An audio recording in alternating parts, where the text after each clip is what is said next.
सिवान का एकमात्र HUID hallmark showroom Payal jewellers, the symbol of trust. Wedding jewellery collection मात्र 1,49,000 से शुरू। शादी की शॉपिंग करें पायल ज्वेलर्स में, क्योंकि हम ग्राहक नहीं रिश्ते बनाते हैं। हमारे यहाँ सोने चांदी एवं डायमंड के सभी रेंज उपलब्ध हैं। डायमंड ज्वेलरी पर 30% की छूट। HUID हॉलमार्क ज्वेलरी 18 कैरेट और 22 कैरेट पर मात्र 9% मेकिंग चार्जेस। हमारा पता है बड़ी मस्जिद के समीप सिवान। सियासत के शोर में जब संवेदना बोलती है तब तस्वीरें इतिहास बन जाती है। आज ऐसी ही एक तस्वीर देखने को मिली स्वर्गीय पंडित जनार्दन तिवारी के पुण्यतिथि पर। जन सेवा, सादगी और संघर्ष के प्रतीक रहे पूर्व सांसद स्वर्गीय पंडित जनार्दन तिवारी की पुण्यतिथि पर उनके विचारों को जमीन पर उतारते हुए गरीबों के बीच कंबल वितरण कार्यक्रम का आयोजन किया गया। ठंड से राहत देने के साथ साथ यह आयोजन उनके जीवन मूल्यों को याद करने का अवसर भी बना। कार्यक्रम में बिहार सरकार के स्वास्थ्य मंत्री मंगल पांडे, कई विधायक, सांसद और भाजपा के वरिष्ठ नेता मौजूद रहे। सभी ने स्वर्गीय तिवारी को श्रद्धांजलि अर्पित करते हुए उनके संघर्ष और जन सेवा को याद किया।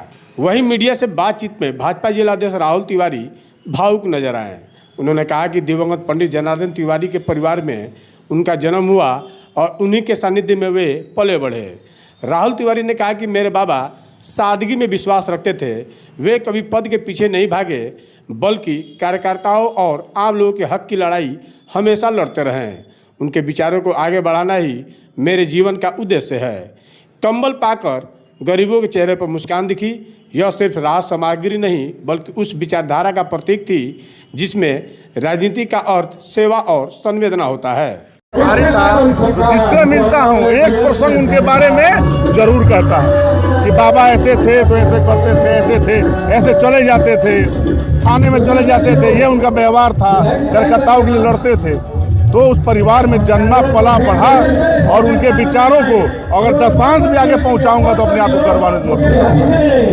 राहुल जी, कितनी उम्र थी जब आपके दादाजी, आपको कुछ ऐसी चीजें याद हैं जो हमारे दर्शकों से आप बांट सके? क्योंकि जनार्दन तिवारी सबके थे और सबके हिस्से में कुछ ना कुछ है। मुझे ध्यान है, मैं जब सांसद बने तो 5-6 वर्षों का था, 5 से 6 वर्षों का था और मुझे ये ध्यान था। और हमेशा जब वो चुनाव प्रचार में आते थे तो अभी ना सड़क हो गया, उस समय जब घर में उतरते थे तो पूरे मुंह पर धूल मिट्टी जमा रहता था। तो उतरने के बाद पहले अपने गमछे से पूरे कपड़े को झाड़ते थे। मुझे इस बात का आज भी ध्यान है। खुली जीप हुआ करती थी, सड़कें नहीं थी उस समय में। 1-1 महीना चुनाव प्रचार होता था, 1.5 महीना चुनाव प्रचार, 4-4 दिन काउंटिंग होता था। हमारे घर के लोग 3-3 दिन पूरी सब्जी बनाते थे और वो प्रसादी का डिब्बा होता है प्लास्टिक वाला पीला पीला, और हम लोग उसको पैक कर करके कार्यकर्ताओं के घर तक पहुँचाने का काम करते थे। हम एक बार मिले सिवान के वसी अहमद से। उन्होंने आपके पिताजी के नाम को लेके इस तरह की बातें कही कि जमीन पर बैठ के राजनीति करने वाले, अपने पॉकेट से लोगों को पैसा दे के खिलाने वाले, चूंकि सुविधाएं उस तरह नहीं थी। उस बात को कैसे लेते हैं जब ऐसी बातें आपके पास आती है? देखिए, वसी अहमद जी हमारे सम्मानीय हैं, मैं खुद गवाह हूँ। हम लोग यहाँ से मौर्या पकड़ते थे और हाजीपुर उतरते थे, और हाजीपुर में टेम्पू का जो पिछला सीट होता है उसमें दादाजी हम बैठा करते थे। तो 3 सीट होता था तो दादाजी बोलते थे बीच वाले में बैग रख देंगे, 3 का पेमेंट हम करेंगे।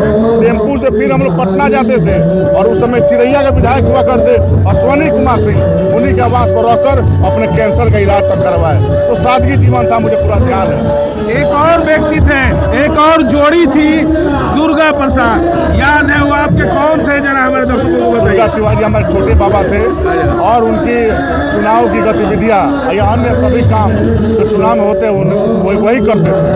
चुनाव वही लड़ते थे, चुनाव वही जीतते थे, चुनाव वही हारते थे।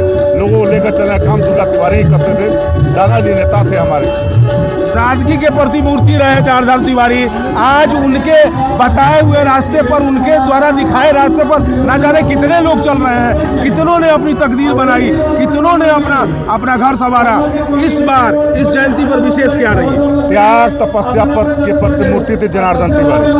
वो BMEC में शिक्षक थे और बिना घर में बताए यहाँ से चले गए और फारबिसगंज, कटिहार और अररिया के विभाग प्रचारक के रूप में काम किया।